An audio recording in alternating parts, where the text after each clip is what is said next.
Welcome to Richard Sekai Chicago. This is the building where we used to have a Sunday service and all other activities before we start to have a joint sessions with New York Dharma Center. To celebrate Shakyamuni Buddha's birthday today, we will have a conversation with our Chicago members Bill and Jen about why they joined Risho Kosekai. So thank you both for coming today. Thank you for having me. Of course. Let me start with briefly talking about the birth of Shakyamuni Buddha and its impact on our lives. The Buddha Shakyamuni sought the spiritual path, attained his enlightenment, and listened to the suffering of others to teach and transform their lives. If none of them were happening 25 centuries ago in India, there would be no Buddhism today in the world. Without him, there would be no teaching of impermanence, no Lotus Sutra, and no Risho Kosekai. It is thanks to Shakyamuni Buddha that we can taste the joy of being a Buddhist and transforming our everyday life into Buddhist practice today. With that in mind, let us hear a spiritual journey from the members of Risho Kosekai Chicago. Jen, that was back in early 2016 or so? 2016. Yeah. When you, for the first time, reached out to Risho Kosekai and joined our Sunday service. I still remember, you really enriched our whole conversation. It's been already 6 years. That really flies. It does. It really does. Bill, you found us online over a year ago. Do you still remember that the first day that we encountered? No. That was the day of your home enshrinement. And we realized on site, oh, I forgot to bring the Gohonzon, the focus of devotion itself, the image. So Emily and I went home to take it, delaying the 2 hours, delaying the home enshrinement by 2 hours, and then we returned to your house with the Gohonzon. You're very compassionate, and no worries, everything's gonna be fine. How about tasting some cookies? And so during that 2 hours, you were, making cookies for us from scratch, which was very delicious. With these backstories in mind, more to come probably in the conversation, I want to start with asking you some questions. Why did you join Risho Kosekai? Were you both already a Buddhist practitioner back then? What were some of your life situations that made you decide to reach out to Risho Kosekai and join? Can we start with Jen?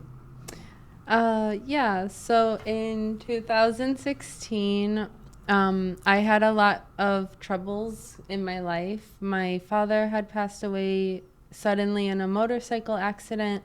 I was working my first full-time job, and I was having conflicts with my coworkers, my boss, and my mom, and pretty much everyone. And I remember feeling like there was a lot of pain in the world, and everything was horrible and all of that. And so my boyfriend, who's now my husband, he recommended I look into Buddhism because he said a lot of my views on the world, like emptiness and impermanence, are Buddhist viewpoints. And so I took him up on that, and I came over to Risho Kosekai on that fateful day.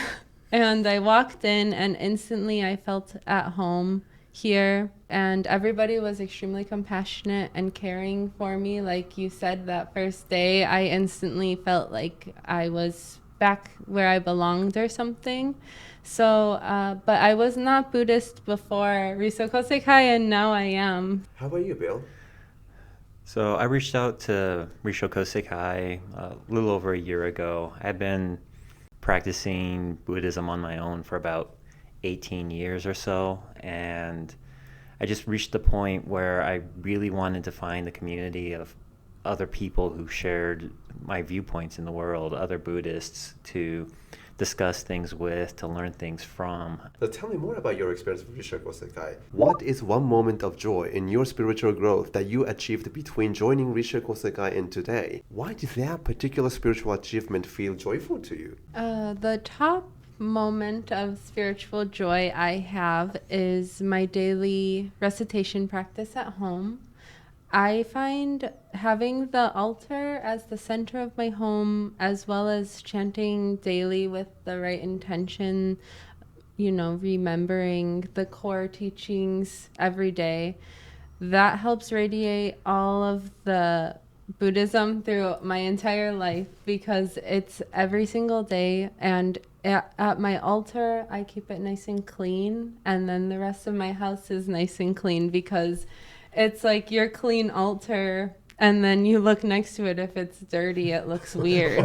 So it forces you to clean your whole house. And I think when you take time cleaning your house too, it starts to make you respect your belongings more and your living space more, which in turn makes you respect everything more, including other people. And that was my daily recitation practice also helped me to get a lot more compassion for other people.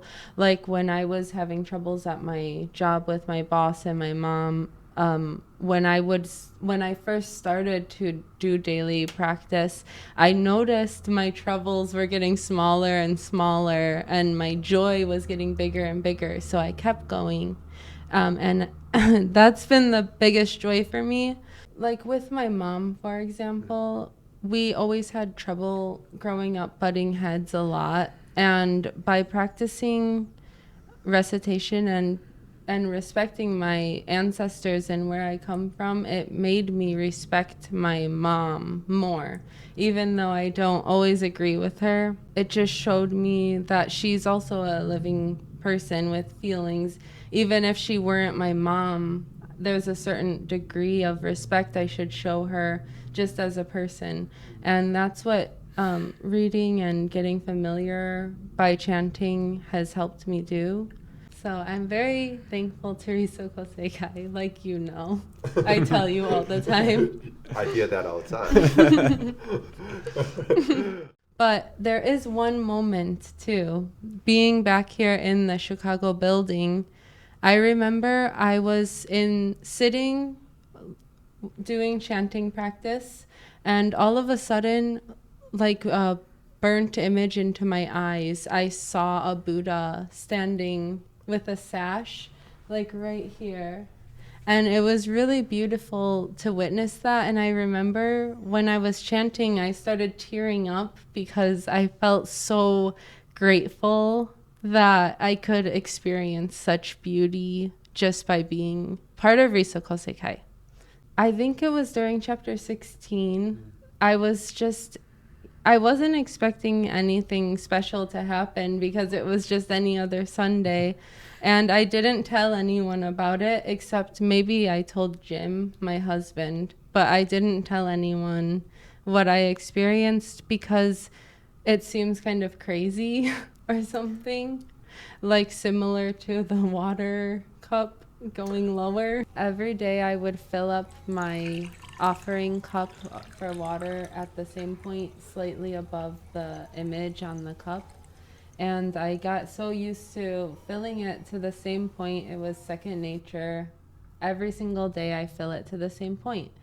Well, one day I was chanting in the afternoon or the evening, and it was a really nice session. I read the whole Kyoten, and I did all the chapters. And after I was done chanting, I went to look at my offering cup, and there was like an inch or half an inch of water missing from the cup. And I really took that to be either the Buddha, my ancestors, Founder Niwano, any number of people could have came while I'm chanting and drank that water.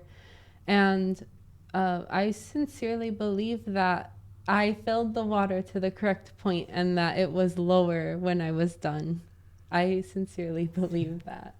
How did that make you feel? It made me feel amazing because it felt like not only am I practicing something that's real and that's leading me to the truth of the world and enlightenment, hopefully, but also it made me so happy that my recitation and chanting was so nice to my ancestors or whoever that they actually, kind of left that as a gift for me to discover.